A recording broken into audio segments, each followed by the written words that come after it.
வராங்க. நம்ம முன்னோர்கள் செய்த ஒவ்வொரு செயல்லையும் நமக்கு எதையோ சொல்லிட்டு தான் போயிருக்காங்க. 4000 வருஷத்துக்கு முன்னாடி கட்டின சிதம்பரம் நடராஜர் கோவிலும் அப்படின்னு தான் சொல்லணும்.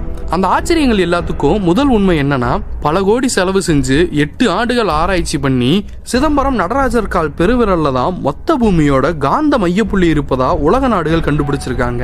அது மட்டும் இல்லாம பஞ்சபூத கோயில்கள்ல ஆகாயத்தை குறிக்கிற சிதம்பரம் தில்லை நடராஜர் ஆலயமும், காற்றை குறிக்கிற காளகஸ்தி ஆலயமும், நிலத்தை குறிக்கிற காஞ்சி ஏகாம்பேஸ்வரர் ஆலயமும் சரியா ஒரே நேர்கோட்ல, அதாவது 79 டிகிரி 41 நிமிட தீர்க்க ரேகையில அமைஞ்சிருக்கு.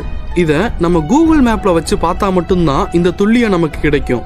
ஆனா சேட்டலைட் கூட இல்லாத காலத்துல அவங்க கட்டி இருக்கிறது தான் ஆச்சரியமா இருக்கு. நம்மளோட உடலமைப்பை பொறுத்துதான் சிதம்பரம் நடராஜர் கோவில் அமைஞ்சிருக்கு. அதற்கான நிரூபணங்கள் என்னன்னா, சிதம்பரம் நடராஜர் கோவில்ல மொத்தம் 9 நுழைவு வாயில்கள் இருக்கு. இது மனித உடல்ல இருக்கிற 9 துளைகளை குறிக்குது. விமானத்தின் மேல இருக்கிற பொற்கூரை 21,600 தங்கத்தகடுகளை வச்சு வேயப்பட்டிருக்கு. இது மனிதனோட ஒரு நாளைக்கு சராசரியா 21,600 தடவை சுவாசிக்கிறத குறிக்குது. அது மட்டும் இல்லாம இந்த 21,600 தகடுகளை வேய 72,000 தங்க ஆணிகள் பயன்படுத்தி இருக்காங்க.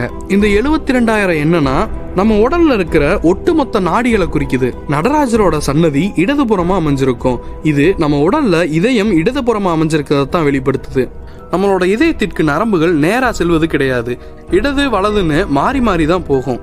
இதே மாதிரி தான் சன்னதிக்கு போறதுக்கு 5 படிகளை ஏறணும். இது சிவாய நமன் எழுதப்பட்ட பஞ்சாட்சர படின்னு சொல்லுவாங்க. கனக சபையில 4 தூண்கள் இருக்கு. இது 4 வேதங்களை குறிக்குது. பொன்னம்பலத்துல 28 தூண்கள் இருக்கு. இது 28 ஆகமங்களையும் சிவனை வழிபடும் 28 வழிகளையும் குறிக்குது. இந்த 28 தூண்களும் 64 பலகைகளை கொண்டிருக்கு. இந்த 64ம் ஆயக்கலைகளை குறிக்குது. பொற்குறையில இருக்கிற 9 கலசங்கள் 9 வகை சக்திகளையும், அர்த்த மண்டபத்துல உள்ள 6 தூண்கள் 6 சாஸ்திரங்களையும், அர்த்த மண்டபத்திற்கு பக்கத்துல இருக்கிற மண்டபத்துல இருக்கிற 18 தூண்கள் 18 புராணங்களை குறிக்குது. இந்த கோவில்ல 4 ராஜகோபுரங்கள் இருக்கு. இது 7 நிலைகளை கொண்டவையாகும்.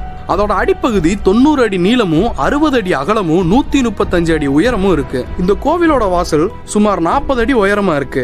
கிழக்கு கோபுரத்துல 108 சிவதாண்டவங்களுக்கான சிற்பங்களும் இருக்கு. அவரோட ஆனந்த தாண்டவத்தை வெளிநாட்டை சேர்ந்த அறிஞர்கள் காஸ்மிக் டான்ஸ் சொல்றாங்க. கேட்க கேட்கவே ஆச்சரியத்திற்கு போற இந்த புதிருக்கு விடை கிடையாது. துல்லியமான தொழில்நுட்ப சாதனங்கள் இல்லாத அந்த காலத்திலேயே இந்த கண்டுபிடிப்புகள் எல்லாம் நம்மளை ஆச்சரியப்பட வைக்குது. இப்ப நாம பார்த்தது வெறும் கோவிலோட வடிவமைப்பு மற்றும் அதோட ஆச்சரியத்தை மட்டும்தான்.